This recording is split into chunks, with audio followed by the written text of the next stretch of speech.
Para mañana está prevista la evaluación, aunque se hace todos los días, de los primeros 100 días de gobierno del presidente de Estados Unidos, Donald Trump. Hay posiciones encontradas, hay resultados sobre diversas encuestas que se han dado a conocer en el día de hoy de cara a lo que es esta opinión pública que mantiene el pueblo estadounidense. Ahora, desde el punto de vista de política internacional, ¿cómo ha sido la influencia del presidente Trump? Vamos a conversarlo con nuestro próximo invitado. Se conecta con nosotros por la vía digital Luis Peche Arteaga. Él es consultor político y también internacionalista. Muchísimas gracias, Luis. A ver, empecemos desde lo macro. La influencia de Donald Trump en sus primeros 100 días de gobierno en la geopolítica. ¿Cómo ha afectado en los 4 puntos cardinales su influencia desde la Casa Blanca durante su presidencia, la presidencia estadounidense número 47? Bienvenido, cuéntanos. Mucho gusto, José. Buenas noches. Primero que todo, bueno, sí, han sido 100 días que parecen más, ¿no? Cuando te pones a pensar en la cantidad de cosas que han sucedido en este, bueno, inicio del gobierno de Donald Trump, tanto a nivel interno como a nivel internacional, pues pareciera que estuviésemos hablando casi que de 6 meses, ¿no? Una gestión, una administración que, para lo bueno y para lo malo, no ha dejado de dejar básicamente titulares a diario. Ha sido una administración que básicamente ha intentado dar un sacudón por completo al rol de Estados Unidos en el mundo. Y eso pues se puede ver desde muchas caras, ¿no? Si pensamos en los últimos días, por poner un ejemplo, pues lo principal que se nos va a venir a la mente es esta guerra comercial con China, pero que también ha dejado un sacudón a todo el resto del mundo con la imposición de lo que Trump llama los tariffs, los aranceles, que básicamente parece una redefinición de la relación comercial de los Estados Unidos con el mundo y que, bueno, aunque ha tenido, digamos, estos eh, primeros días que lo aplica, luego lo echa para atrás, luego como que recalibra sus posiciones, pues te habla de una declaración de intenciones por parte de los Estados Unidos con relación a ese rol que era básicamente, bueno, el líder económico del mundo, y el defensor del libre mercado por sobre todas las cosas, pues ahora mismo eso se está cuestionando.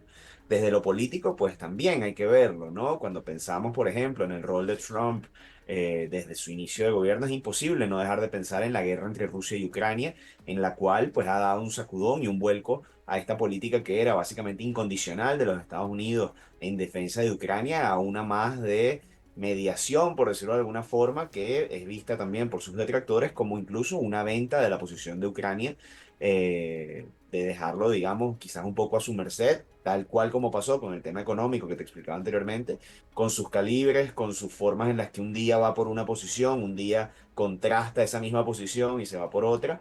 Ha sido una administración que, digamos, ha sido muy de variaciones con relación a sus posturas iniciales, pero sin lugar a dudas no ha dejado, digamos, de pasar indiferente a nadie en estos 100 días. Así que inicialmente creo que eso es lo que te podría comentar. Claro, y sobre todo que ha sido una posición, al menos desde el punto de vista partidista, monolítica, porque independientemente sean agridulces las medidas que está tomando, el Partido Republicano va orientado hacia lo que la Casa Blanca determine en esta oportunidad.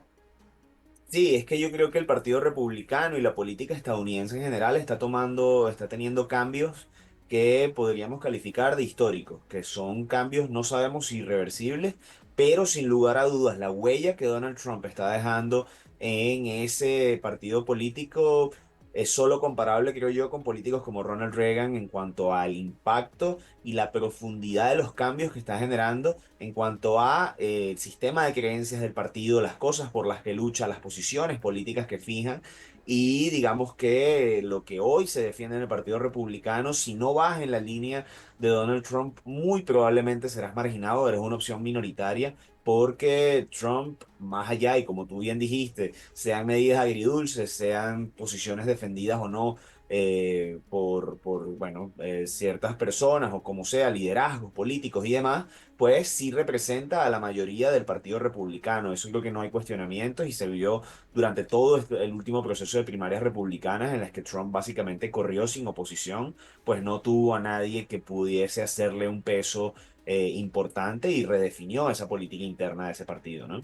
El senador demócrata Bernie Sanders ha dicho recientemente que el Partido Demócrata pareciera no tener una orientación firme hacia lo que puede ser la proyección política. Se rasga, digamos, se ven las costuras en este caso o de alguien que para muchos demócratas de centro resulta incómodo, porque sabemos que el extremismo de Bernie Sanders lo ha colocado hacia un lado. No voy a mencionar a otros nombres que caracterizan mucho esa posición extrema del Partido Demócrata, que también hace que quienes se fijan en la parte central de la orientación política de este partido, les resulta una piedra en el zapato. Sí, yo creo que allí también hay mucho de que el Partido Demócrata todavía está, digamos, reorganizándose y lamiendo sus heridas de esa derrota electoral del pasado noviembre, ¿no?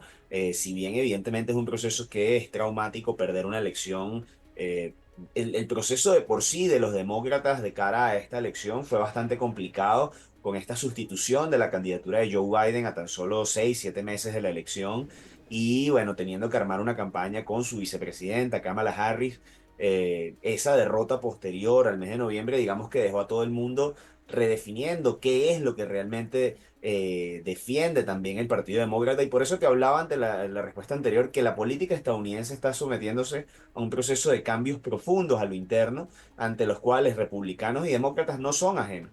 En el caso de los demócratas, Bernie Sanders y Alexandria Ocasio-Cortez, quienes son digamos, las figuras más, podemos llamarlas radicales de alguna forma, o que defienden una política que ellos llaman democracia social, socialismo democrático, digamos que sí, son percibidos por muchos norteamericanos como radicales, pero también a la vez son quienes tienen, digamos que el camino más fácil para salir de una vez y frontalmente a hacer oposición a Trump. Por eso cuando hablamos y cuando vemos las imágenes del Partido Demócrata en los últimos días y en estos primeros 100 días de Trump, vemos mucho silencio, salvo por estos liderazgos que son los que, digamos, la tienen más clara en ese sentido, como que mira, nosotros íbamos a hacer oposición a esto, pasara lo que pasara, tenemos nuestras ideas bastante claras y vamos por la calle en medio. Eso, digamos, que les ayuda a pues posicionarse de una vez. Estados Unidos es un país en el que la campaña electoral nunca para. Básicamente ya hay personas planificando sus próximas campañas a 2 a 4 años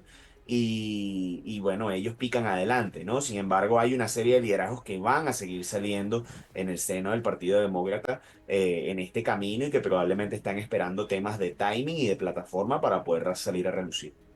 Luis, encuestas de NBC News y de CBS quizás en algunos puntos están distanciadas en torno a la aceptación del presidente Donald Trump en los primeros 100 días de mandato. NBC es un poco más incisiva al momento de indicar que hay un descrédito hacia la administración actual y que está sin duda en desacuerdo con muchas de sus medidas.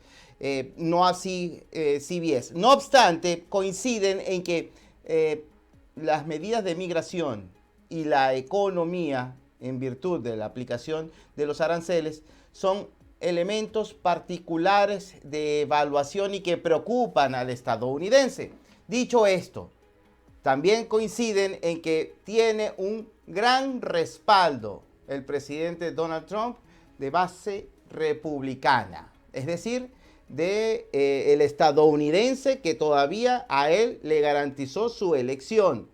Es a ese grupo a quien le está hablando Donald Trump, es decir, se desconecta un poco de esos hispanos a quienes en su campaña trató de mantenerlos conquistados y quizás también de ese independiente, se prefiere enfocar en eso mientras llega a su objetivo MAGA. Sí, bueno, el New York Times midió esa popularidad de Trump entre latinos y hubo un declive histórico del 72% al 27%, creo que fue esa caída que alcanzó a medir esa encuesta. Y bueno, sí, te habla de que, digamos, llevándose por el medio a quien se tuviera que llevar, pues Donald Trump está ejecutando lo que dijo en campaña. Cuando como latinos veíamos lo que sucedía en el marco de la campaña electoral